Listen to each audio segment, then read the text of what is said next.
Oke, halo semuanya. Pada video kali ini, saya akan menjelaskan komponen pada React. Komponen pada React ini diimplementasikan pada pembangunan project yang menggunakan React.js ataupun React Native. Atau juga seperti Next.js, seperti itu. Nah, bagi teman-teman yang sudah sering membangun project ataupun membuat project menggunakan React.js dan juga React Native, tentunya bukan hal yang asing lagi dengan kata komponen. Nah, jadi pada video kali ini kita akan membahas beberapa topik pada komponen, yaitu yang pertama, apa itu komponen pada React? Yang kedua, apa itu functional komponen? Selanjutnya, apa saja functional komponen? Dan yang ketiga, apa itu kelas komponen? Dan yang terakhir, apa saja kelas komponen? Oke, langsung saja kita mulai. Yang pertama yaitu, apa itu komponen pada React? Nah, seperti yang sudah saya katakan sebelumnya, jadi komponen pada React ini merupakan salah satu unit yang paling utama ataupun unit yang paling dasar yang harus kita ketahui dalam melakukan pengembangan aplikasi React.js ataupun React Native. Seperti itu. Nah, jadi tujuan dari komponen ini merupakan salah satu struktur bangunan ataupun blok bangunan yang akan membentuk antarmuka ataupun tampilan dari pengguna aplikasi seperti itu. Nah, jadi komponen ini dapat berisi elemen-elemen seperti misalnya teks, gambar, tombol ataupun button, dan juga maupun input teks, table, list, dan komponen-komponen lainnya seperti itu. Nah, jadi komponen ini akan membantu kita untuk membangun sebuah struktur bangunan dalam sebuah page. Jadi nanti di dalamnya itu ada terdiri dari komponen-komponen yang lebih kecil yang dapat dikelola untuk membangun sebuah halaman antarmuka yang tentunya dapat digunakan kembali di komponen-komponen lainnya. Nah, jadi kesimpulan dari apa itu komponen? Komponen ini merupakan salah satu struktur bangunan untuk membentuk aplikasi antarmuka. Misalnya kita akan membangun satu halaman, kita dapat menggunakan komponen ini seperti itu. Dan di dalam komponen ini terdiri dari elemen-elemen kecil seperti teks, gambar, tombol input, dan komponen-komponen lainnya yang dapat kita bentuk seperti itu. Nah, selanjutnya kita akan masuk pada apa itu functional komponen. Nah, sebelumnya yang saya tahu komponen ini terdiri dari dua. Yang pertama yaitu functional komponen, dan yang kedua ada class komponen. Nah, di mana perbedaannya? Nanti kita akan bahas perbedaannya di mana. Nah, yang pertama kita akan bahas itu functional komponen. Nah, jadi functional komponen ini merupakan salah satu jenis komponen dalam React. Nah, jadi saya sering mengimplementasikan functional komponen ini untuk membuat komponen-komponen yang tidak terlalu kompleks seperti itu. Jadi, semisal saya ingin membangun sebuah halaman yang tidak terlalu kompleks dan mungkin di situ hanya terdiri dari beberapa teks input dan satu button submit seperti itu, saya menggunakan sepertinya untuk functional komponen.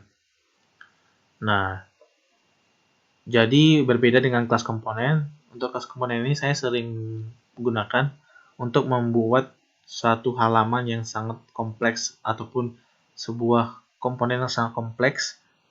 Jadi saya menggunakan kelas komponen. Nah, jadi seperti itu untuk functional komponen.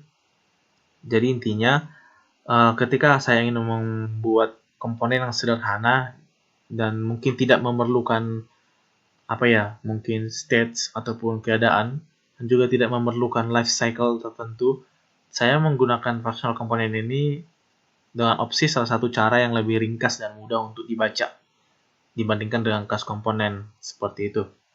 Nah, selanjutnya kita langsung masuk ke 2.1, apa saja functional komponen. Oke, untuk dapat memahami bab 2.1 ini kita langsung saja ke kode untuk dapat mudah mengetahuinya. Dari sini saya sudah buat project React Native, teman-teman juga dapat buat terlebih dahulu. Nah, pada project React Native, file yang pertama kali dirender ataupun dijalankan yaitu index.js. ketika kita buka file index.js, di sini juga dikatakan file yang selanjutnya akan dijalankan yaitu apps. Ini merupakan file apps yang sudah saya buka. Dan ketika kita lihat, ini merupakan tampilan antarmuka yang akan menampilkan welcome to React Native seperti yang di sebelah kanan ini pada emulator. Nah, sebelumnya, bagi teman-teman saya sarankan terlebih dahulu untuk menginstal extension di Visual Studio Code bernama IS7 plus React Redux React Native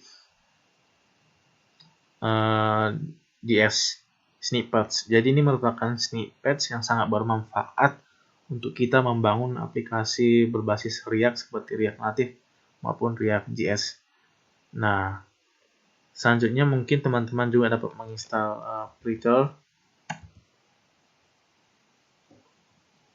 Prettier ini. Prettier ini untuk membantu kita dalam mempercantik ataupun memperbaiki struktur kode formatter kita. Oke, apabila teman-teman sudah menginstal kedua extension tersebut, langsung saja kita masuk pada apa saja functional component. Sebelumnya sini saya langsung hapus saja.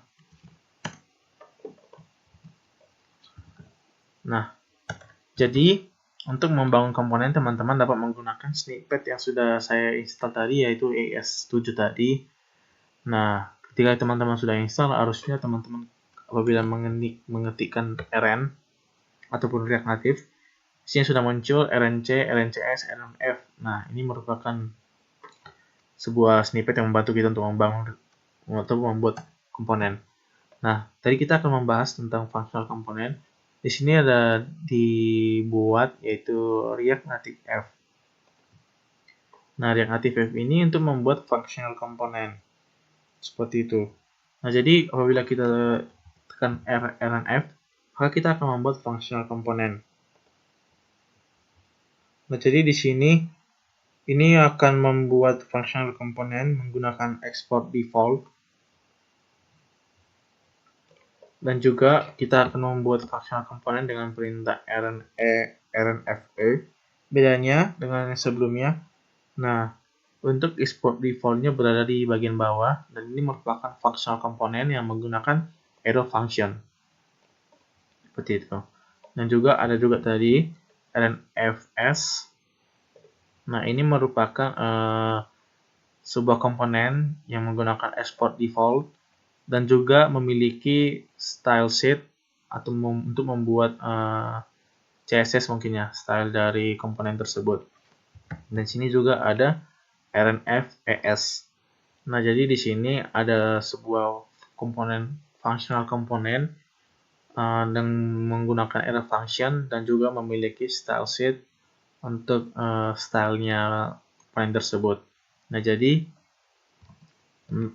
kesimpulan dari saya, komponen yang di functional komponen itu ada rnf, ada juga rnfe, rnfs untuk menggunakan style, dan rnfes untuk menggunakan style. Jadi ada 4 komponen yang dapat dibentuk menggunakan snippet tadi. Ada functional component, export, ini functional component yang export defaultnya di bawah atau menggunakan arrow function. Ini yang ditambah dengan style sheet, dan ini juga ditambahkan dengan style sheet. Jadi ada 4 struktur komponen yang dapat kita bentuk menggunakan snippet tersebut. Selanjutnya kita masuk ke Aptitude class komponen. Class komponen ini merupakan salah satu komponen juga di React. Namun di sini saya menggunakan class komponen untuk membangun komponen yang sangat kompleks. Oke, langsung saja kita masuk pada apa saja kelas komponen. Nah, sama halnya dengan functional komponen, kita dapat menggunakan snippet ES7 tadi. Kita ketik rnc. Nah, di sini dapat kita lihat rnc. Ketika kita klik rnc, maka akan membuat sebuah komponen dengan export defaultnya di atas, dan akan membuat kelas apps dan extend-nya ke komponen dari React seperti itu. Nah, kita juga dapat membuat kelas komponen dengan menggunakan perintah rnce. Nah, rnce. Nah, di sini export defaultnya berada di bawah. Kita bisa import lagi untuk melihat perbedaannya. Ini merupakan rnce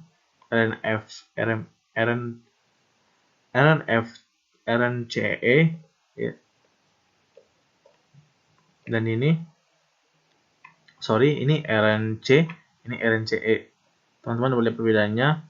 Untuk export default pada sini berada di bawah, dan juga baik setelah yang kedua ini untuk rnce export defaultnya berada di dalam sini. Nah, jadi seperti itu.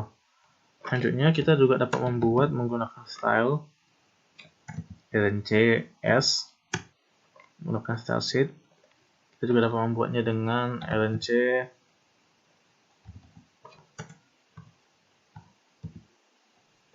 rncs menggunakan style sheet. Nah, jadi kesimpulannya dengan menggunakan snippet ES7 kita dapat membuat kelas komponen dengan perintah rnce dan rncs seperti itu. Nah, jadi apabila teman-teman ingin membuat kelas komponen ataupun functional komponen, saya sarankan untuk menggunakan ekstensi ES7 tadi untuk membantu kita dalam membangun ataupun membuat komponen. Nah, cukup sekian dulu penjelasan mengenai komponen. Apabila teman-teman kurang memahaminya, teman-teman dapat menontonnya lebih baik dan juga dapat membuka dokumentasi resmi dari React. Oke, thank you.